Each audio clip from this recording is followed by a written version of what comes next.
कितना लाभ होने जा रहा है आप नहीं समझ सकते इसको। और हम कितना कष्ट उठा चुके हैं संख्यों बार।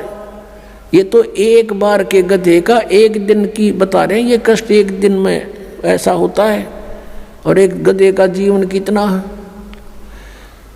अब इसलिए बताते हैं सतगुरु के उपदेश का, जय सतगुरु की संगत करते सकल कर्म कट जाई, अमरपुरी पर आसन होते जहां धूप ना छाई।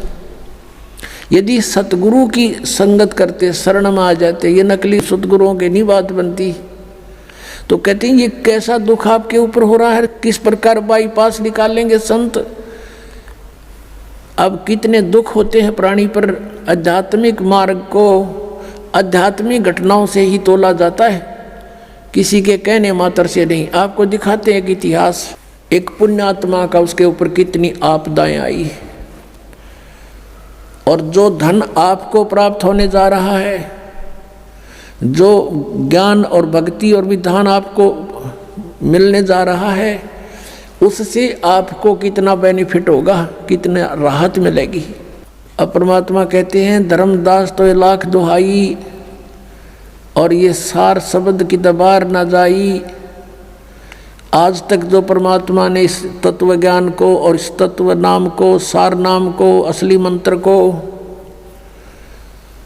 छुपा के रखा हुआ था, क्योंकि सतयुग त्रेता द्वापर में ये प्राणी दुखी नहीं होता, और पिछले पुण्य कर्म इसके घड़े साथ होते हैं, जिस कारण से कोई भी कुछ भी साधना भक्ति कर रहा होता है उसमें भी वो सुखी रहता है। वो ये सोचता है मुझे इस साधना से ये सुख प्राप्त है।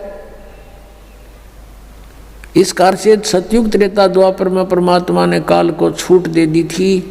इसने प्रार्थना की करके मांगा था और कह दिया था ठीक है भाई, 3 युगों में हम नहीं ले जाएंगे प्राणी, और चौथे युग कलयुग में हम ले जाएंगे। तो कलयुग से पहले का कोई इतिहास दिखा दो, कोई मुसलमान न्यारा बना हो, या ईसाई अलग बना हो, या कोई जैनी अलग बना हो।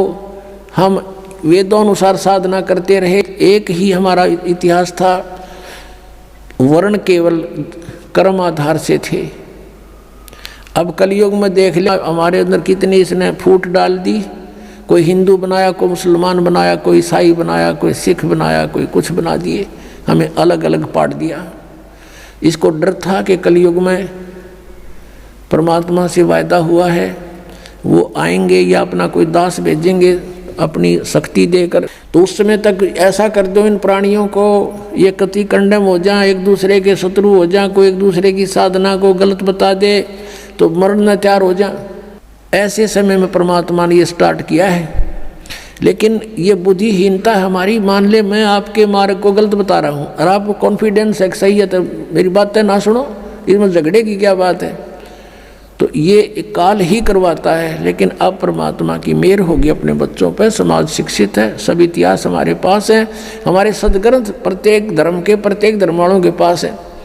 अरदास उसमें बताओगे ऐसा लिखा, आप खोल कर देख लेना, बात समझ में आ जाएगी। तो अभी तक हम सतगुरु ना मिलने से कितना कष्ट उठाया। सतगुरु के उपदेश का लाया एक विचारे, जय सतगुरु मिलते नहीं फिर जाते नरक दुआरे। नरक द्वार में दूत सब करते खेचा ताने, उनसे कभू ना छूटता फिर फिरता चारों खानी। ओहे चार खानी में भरमता कबू न लगता पारे, सो फेरा सब मिट गया मेरे सतगुरु के उपकार। 7 समंदर की मसी करूं और लेखनी करूं बन राय, धरती का कागज करूं गुरु गुण लिखे न जाए।